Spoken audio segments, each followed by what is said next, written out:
Dans ce troisième chapitre, nous allons aborder deux sujets. Le premier, c'est une option qui existe pour les couches de type vecteur. C'est l'extrusion des entités.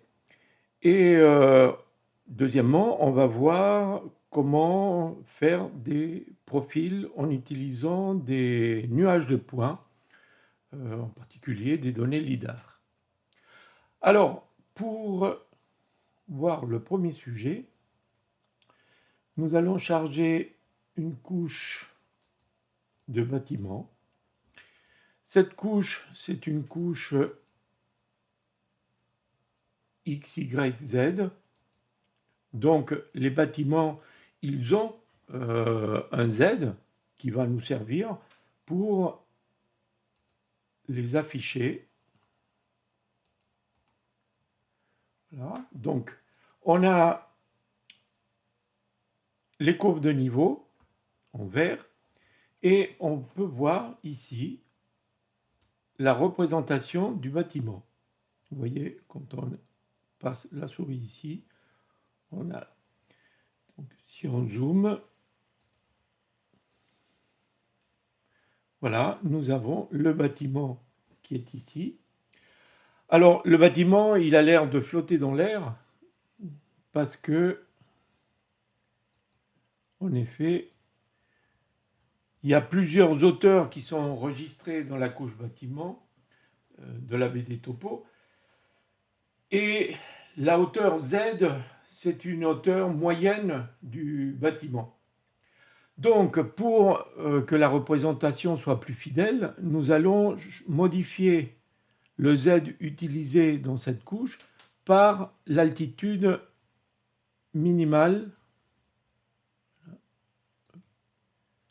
Voilà, l'altitude minimale au sol. Pour faire cela, nous allons dans la fenêtre Propriétés.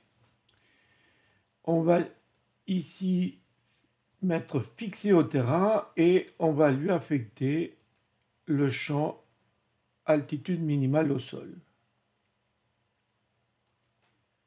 Voilà. Donc maintenant, le bâtiment, il se trouve ici,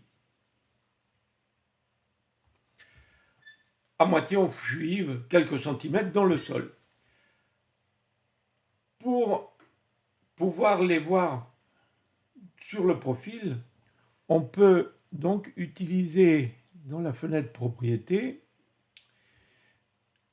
cette option qui est activer l'extrusion. On peut donner une extrusion fixe. Voilà, par exemple ici, on peut décider que l'extrusion c'est de 7 mètres. Okay. Donc on va avoir tous les bâtiments qui vont faire 7 mètres de hauteur, ou on peut profiter du fait que la hauteur du bâtiment est un attribut de la table pour le fixer à travers une variable hauteur. OK. Voilà, là nous avons la hauteur de ce bâtiment.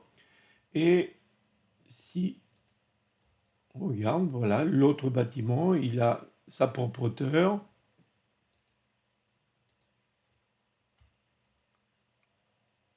Qui, dans ce cas-là, est de 5,60 m, tandis que dans celui-là, il est de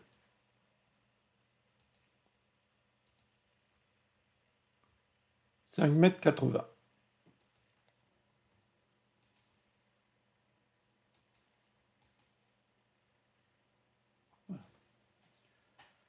Donc, maintenant que nous avons les bâtiments affichés, on va charger des données LIDAR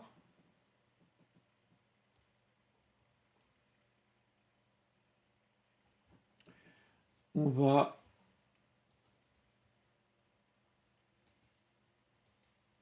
afficher les données comme ça et on va regarder ce que donnent les données LIDAR.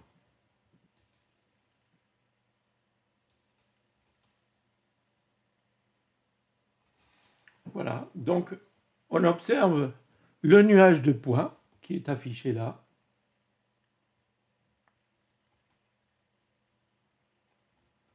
Voilà, on va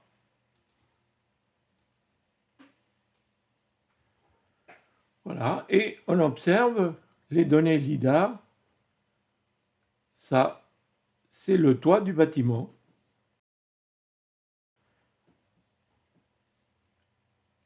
Donc, on voit bien qu'il y a la correspondance de notre couche bâtiment vectorielle avec le nuage de points.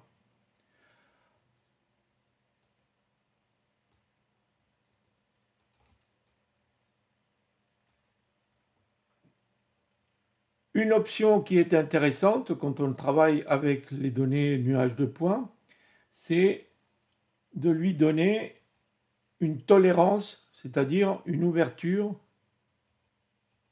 Voilà. Quand on agrandit l'ouverture, on densifie les points puisqu'il prend tous les points qui sont situés sur cette bande.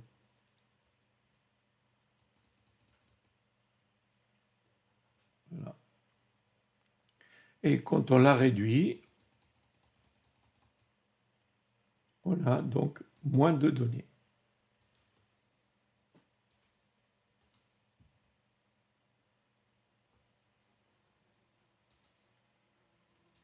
Voilà ce que ça donne, le profil avec exclusivement les données LIDAR.